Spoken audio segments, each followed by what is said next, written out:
जय हिंद साथियों। अयोध्या फैजाबाद लोकसभा।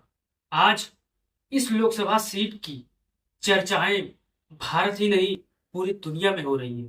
क्यों हो रही है? क्योंकि यहां से एक ऐसे शख्स चुनाव जीत कर आते हैं जो भारतीय जनता पार्टी के नेताओं में, अंधभक्तों में उनके नाम के प्रति घृणा हो रही है। वो समाजवादी पार्टी के सबसे सीनियर लीडर हैं और भारतीय जनता पार्टी वाले इस कदर उनसे नफरत करते हैं कि उनको ऐसे ऐसे शब्दों से नवाजते हैं, अयोध्या वालों को ऐसे ऐसे शब्दों से नवाजते हैं कि हम यहाँ आपको बता नहीं सकते साथियों।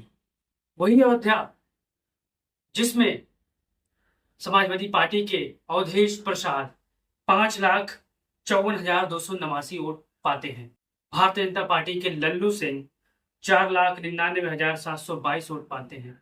50 और 60,000 के करीब से अवधेश प्रसाद सिंह चुनाव जीत जाते हैं साथियों। और भारतीय जनता पार्टी के को तगड़ा मिर्ची यहाँ पर लगती है। अगर सबसे हार का सबसे तगड़ा झटका पूरे देश में तो कहे तो अयोध्या से लगी है साथियों। भारतीय जनता पार्टी के नेता इतने अहंकार में थे कि वो किसी को कुछ समझते नहीं थे।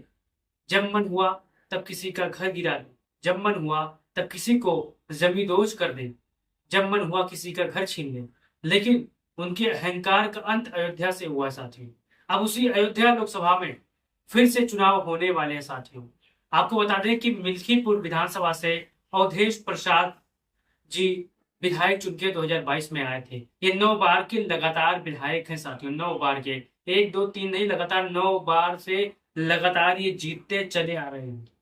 दलित समाज से आते हैं, पिछड़ों के बेटा है। आप इनकी आवाज जाइएगा तो आपका काम फौरन होगा, क्योंकि इनको पता है कि जमीन से जुड़े रहने में क्या फायदा है।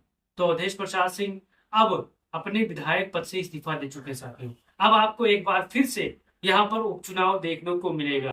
फिर से समाजवादी पार्टी, पीडीए, पिछड़े, दलित, अल्पसंख्यक यहाँ पर फिर से एकजुट होकर भारतीय जनता पार्टी को दोबारा करारी शिकस्त देने के लिए तैयार हो गए साथियों। यानी एक बार फिर से अयोध्या में चुनाव होने जा रहा है और समाजवादी पार्टी के अध्यक्ष अखिलेश यादव ने लगभग टिकट घोषित भी कर दिया है। अब सूत्रों के हवाले से कहना है कि अवधेश प्रसाद के बेटे को समाजवादी पार्टी यहाँ पर प्रत्याशी बना सकती है, क्योंकि ये सीट रिजर्व है और यहाँ पर जो कद्दावर नेता है समाजवादी पार्टी के, वो उनके बेटे भी हैं, लगातार संघर्ष करने वाले हैं, लगातार जमीनी हकीकत उनको पता है साथियों। मैं आपको बता दूं 1957 से अब तक कौन कौन यहाँ पर सांसद चुना गया, क्योंकि भारतीय जनता पार्टी के अंधभक्त लोग ये कह रहे हैं कि अयोध्या वालों ने धोखा दे दिया। तो मैं आपको बता दूं, पहले यहाँ पर कांग्रेस भी चुनाव जीती है, समाजवादी पार्टी भी जीती है, जनसत्ता भी जीती है साथियों। यहाँ पर जितने भी दल थे सबने एक एक बार, दो दो बार यहाँ पर चुनाव जीता है। चलिए जान लेते हैं 1957 में राजा राम मिश्रा यहाँ पर भारतीय राष्ट्रीय कांग्रेस से चुनाव जीते थे साथियों। फिर 1962 में ब्रिजलाल बासी यानी ब्रिज बासी लाल भारतीय राष्ट्रीय कांग्रेस यानी कांग्रेस पार्टी से यहाँ चुनाव जीते थे। फिर 1967 से 1971 रामकृष्ण सिन्हा जी यहाँ से कांग्रेस से चुनाव जीते थे। फिर 1977 से अनंतराम जायसवाल जनता पार्टी से चुनाव जीते थे। 1980 से जयराम वर्मा भारतीय राष्ट्रीय कांग्रेस आई से चुनाव जीते थे। फिर 1984 से निर्मल खात्री कांग्रेस से चुनाव जीते थे। फिर 1989 से मित्रसेन यादव भारतीय कम्युनिस्ट पार्टी से चुनाव जीते थे। फिर 1991 से 1996 में विनय कटियार भारतीय जनता पार्टी से चुनाव जीते थे। मित्रसेन यादव 1998 में समाजवादी पार्टी से चुनाव जीते थे। फिर विनय कटियार 1999 में भारतीय जनता पार्टी से चुनाव जीते थे। फिर मित्रसेन यादव 2004 में बहुजन समाज पार्टी से चुनाव जीते थे। फिर 2009 में निर्मल खात्री कांग्रेस पार्टी से चुनाव जीते थे। फिर 2014 और 2019 में भारतीय जनता पार्टी से अजय लल्लू जी यहाँ पर चुनाव जीते थे, यानी लल्लू सिंह चुनाव जीते थे।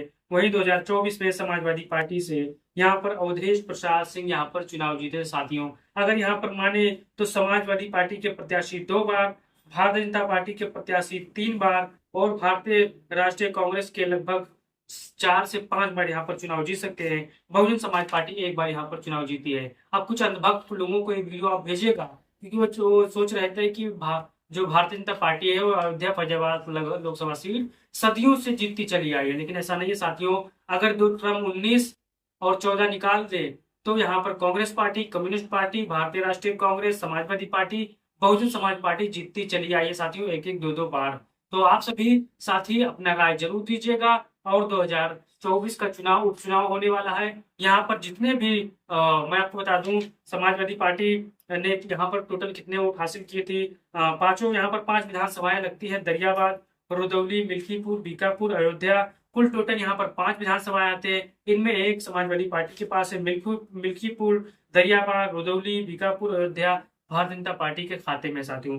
लेकिन 2024 के चुनाव में इन सभी सीटों पर समाजवादी पार्टी बहुत ही मजबूती से आगे थी। और यहाँ पर अवधेश पांडे 5,54,000 वोट हासिल करते हैं, लल्लू सिंह 4,99,000 वोट हासिल करते हैं, सचिदानंद पांडे भारतीय बसपा से यहाँ पर 46,000 वोट हासिल करते हैं, अरविंद सेन यहाँ पर 15,367 वोट हासिल करते हैं साथियों। यहाँ पर एक मोटा माटी ये है कि यहाँ पर अयोध्या 2 टर्म को अगर निकाल दिया जाए तो समाजवादी पार्टी, बहुजन समाज पार्टी और तमाम दल यहाँ पर चुनाव जीतते आए हैं। यहाँ पर यह भ्रम अब टूट चुका है कि भारतीय जनता पार्टी सदियों से यहाँ पर जीतती आई है। लेकिन अब एक बार फिर से समाजवादी पार्टी और अखिलेश यादव एक बार फिर से भारतीय जनता पार्टी को करारी शिकस्त देने के लिए कमर कस चुके हैं साथियों। और यहाँ पर उपचुनाव में तगड़ा झटका देने को फिर से तैयारी कर रहे हैं। वीडियो आप शेयर करिएगा, चैनल को सब्सक्राइब करिएगा। जय हिंद, जय भारत, जय समाजवाद।